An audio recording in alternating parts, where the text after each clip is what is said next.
Songadina tamin'ity androan'ity kosa ny firehetan'ny efitrano fanaovana lanonana teo amin'ny lycée moderne Ampifolo izay nampisaritaka ny mpianatra tao amin'ity sekoly ity. Voatery nato moa ny fampianarana tao amin'ity lycée ity ary andao arahantsika ny fanampanazavana. Mirehitra ny efitrano iray ao anivon'ny lycée moderne Ampifolo na LMA.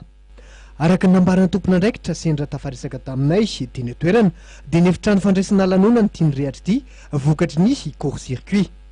Tsy nisy aloha ny ainana fohy na ny naratra fa ny fahasimban-javatra ny tena ny bahatoerana. Tokony teo amin'ny raika amin'ny folo latsaka teo dia ropaka ilay tompon'andraikitra sasany misy court-circuit dia rehefa nijerevana moa dia nisy court-circuit koa teo dia voatery zany ny antson'ny pompier avy hatrany ramatoa proviseur sy ny tompon'andraikitra ny train dia tonga ara-potoana zareo any nahafahana le afo zany.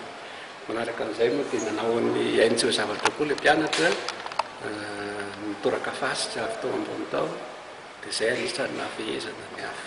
Voatery nandrefepetra ny LMA vokatry izao firehetan'ny efitrano izao ka nahaty vonjomaika aloha ny fampianarana noho ny asa fanamboarana. Ny fipetra raisina aloha zany dia somary natsaratra kely ny ankizy satria misy fiverenana ilay izy ny tsisa moa tsy teknisianina amin'ilay fil fa efa natsoina ny jirama hamerina amin'ny laoniny alohan'izay fil rehetrarehetra mety miafinafinany sy ny sisa mba hialana amin'ilay mety fiverenana tapoka ilay court-circuit dia natsaratra aloha ilay mpianatra satria raha miseho ilay zavatra ka ao ilay mpianatra mety mikorompaka ry zareo dia mety sanatria misy accident hafa mety mitranga.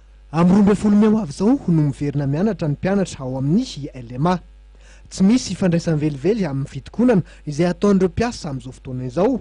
Ao amin'ity lycée ity akory izao ho fampiatoana vonjomaika ny fampianarana izao araka ny fanamafisana nomen'ity tompon'andraikitra ity.